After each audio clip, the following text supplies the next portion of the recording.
Hi Robert, my name is James Browning and I'm from Alfa Romeo UK. I hope you're looking forward to your drive of the Stelvio Quadrifoglio. And I just want to take some time ahead of your drive to just give you an overview of the car and go through some of the key features so you're fully prepared to drive it when it arrives with you. So this year marks 111 years of Alfa Romeo and an amazing history that the brand has. So throughout that time, Alfa Romeo have been synonymous with driving car, with passion and everything you would think with Alfa Romeo and Italy as well. What's important about Stelvio is that it's the first foray of Alfa Romeo as a manufacturer to build an SUV. And what we've done is we've taken our history and what our cars are synonymous for into the SUV market to produce what we have here. So being a Stelvio Quadrifoglio, there's some really important key features that make this car able to wear the Quadrifoglio badge. We don't put the four-leaf clover on a car for any reason. There's specific things that it needs to have for us to be able to warrant it being called a Quadrifoglio. So the reason for the Quadrifoglio badge, it goes back to 1923, to the early days of Alfa Romeo racing, and it stems from one of the original teams. They put the clover leaf for a race as good luck, and then they won that race, and then that badge and that symbol has then stuck with Alfa Romeo, with our racing history and with our racing success, and has followed into road cars in the future up to the present day. Quadrifoglio in the present day essentially means that it is the highest performance spec you can buy on Stelvio in this instance. And what makes it super special is the engine, first and foremost. So it's a 2.9 bi-turbo V6, so there's two turbos working side by side together to reduce the amount of turbo lag and to give it an extreme amount of power. So 510 horsepower with 480 newton meters of torque.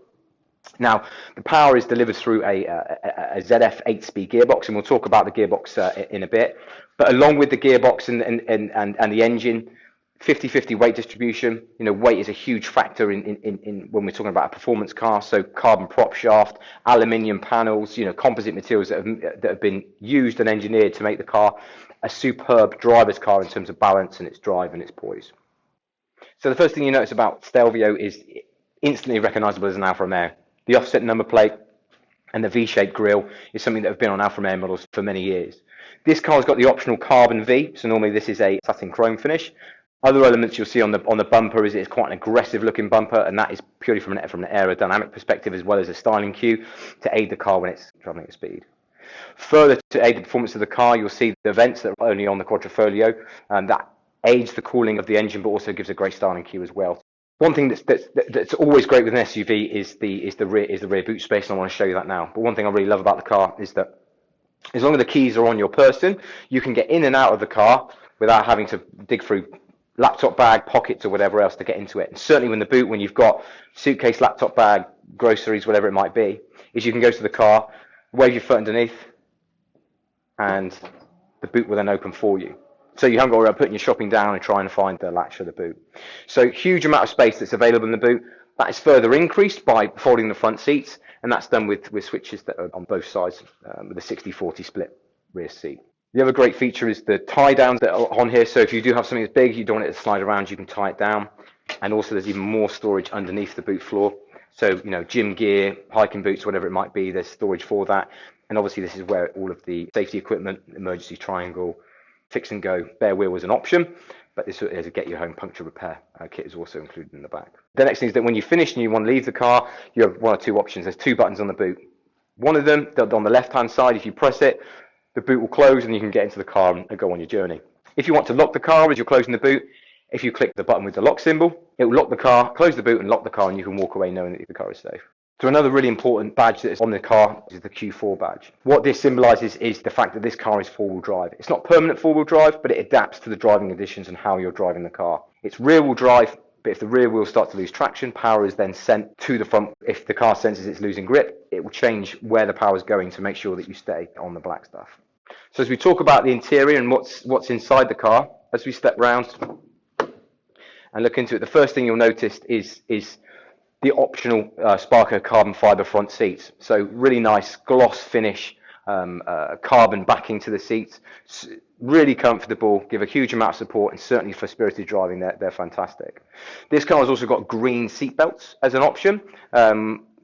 Red, white and green is obviously the tricolor, the Italian flag, and gives a really nice nod to that. Obviously different colours are available. As standard, they come in black. Same with the stitching. This car, as you can see, has got green and white stitching. Again, it's available in black and red as well as options. So the first thing you notice when you step inside the car is that it really does feel that you are sitting in the car, that the car's been developed around you as a driver. So whether it be the seat, as I say, these have got the optional carbon Sparco bucket seats, but even the standard Quadrifoglio seats, it really consumes you in terms of it's a great seating position, really comfortable, really supportive. Then down to the steering wheel. So this one's got an optional flat-bottomed carbon fiber steering wheel on it, without Alcantara touches as well, but it sits really nicely from a hand position. The other great thing you notice, you've got these fantastic aluminium paddles, which you can then use to change gear, and depending on what mode you're driving in, will make a big impact on how those gears change. All of the controls are relatively intuitive. So on the steering wheel, on the right hand side, you have radio volume, changing tracks on MP3, taking phone calls, ending phone calls, and also speech control as well. So you can ask the car to do things for you. On the left-hand side, the buttons above the big red start button are all to do with the cruise control. So where you can set a cruise control, you can change from normal cruise control to adaptive cruise control. You can also set the change lane departure, and also change the speed.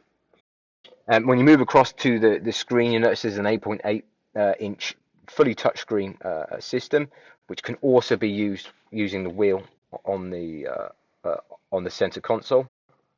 Now within that you can set various different parameters. You can change the temperature control. You can make a phone call with the Apple CarPlay. You can obviously send a WhatsApp, or you can look up contacts, or use Google Maps. So it has that integration built in.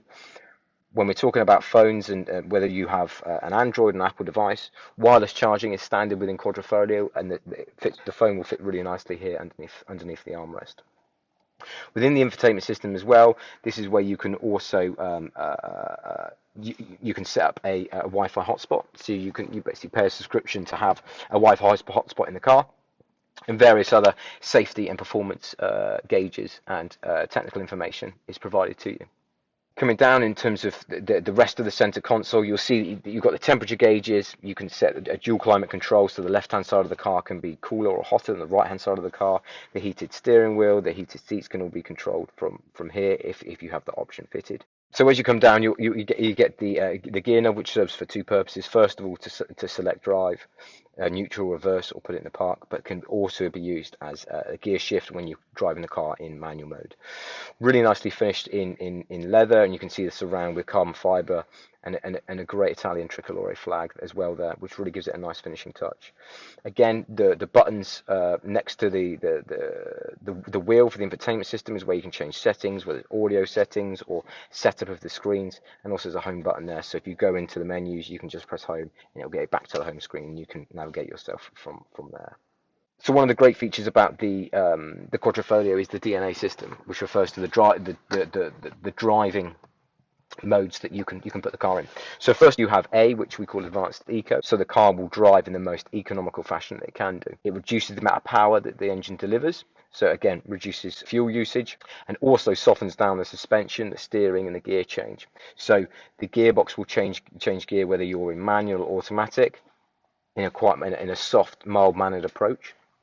When you move that over to natural, all of the power is then restored to the car, but the car suspension and the steering and the brakes are still kept relatively soft. Then we move up into dynamic. Now, dynamic stiffens the steering up, it stiffens the suspension up, which you can decide to soften up. So if you're on bumpy B roads, for example, you might want to soften the suspension, just so it's not such a harsh, bumpy ride. What it also does is within the exhaust system that we spoke about, there is a valve that opens up after 3,500 RPMs. Before that, it's closed, but in dynamic mode, that valve opens up, which really lets the engine sing. And then we go across into race mode, where all the stability, traction features are switched off. The valve in the exhaust is fully open and is really designed for you to be used in manual mode. When you have it in race mode, you have it in manual when you're using the paddles, or even dynamic to come to that. The gear change is almost instantaneous, about 150 milliseconds. But that is purely dependent on how hard you're accelerating and how hard your foot is put down the throttle. The gearbox is really clever, that's intuitive with how you're driving the car. So if you're driving relatively gently, the gear changes will match that as well. But when you're pushing on, you've got your throttle down hard, the gear change will become a lot quicker. A couple of other things within the car that to worth note. Obviously, the use of carbon fiber is kind of everywhere. We've got the carbon fiber along the dash. We've got the carbon fiber on the console and on the door cards as well. What you'll also notice is the Harman Kardon logos within the door panels. This is an optional extra with an added subwoofer in the boot as well. So a few other nods to the brand and the heritage of Alfa Romeo are within the car. Firstly, on the headrests of these optional carbon Sparco seats, you'll see the Alfa Romeo logo embossed into it. Obviously, along with the tricolor that we mentioned earlier, you also have the Quadrifoglio badge on the carbon fiber trim within the steering wheel and also on the dashboard as well, which is a really nice touch. So, Robert, I hope you found this walk around informative, and hopefully I've gone through some of the features and benefits of the car and some of the things that you can use in day-to-day life. From a driving perspective, I really hope you get the opportunity to experience some of the different driving modes and really push the car to what it can do. You know, from my experience, I think Stelvio drives phenomenally for a car, let alone an SUV, and I hope that you'll feel the same. Experiment with, as I say, the different driving modes, the suspension settings, have a play around with the infotainment system. You know, use Apple CarPlay or Android Auto. Move the widgets around on the infotainment system, and just so you can see exactly what the car can do. If you have any questions at all, my details are on the screen, and I hope you enjoy your drive of Stelvio Quadrifoglio.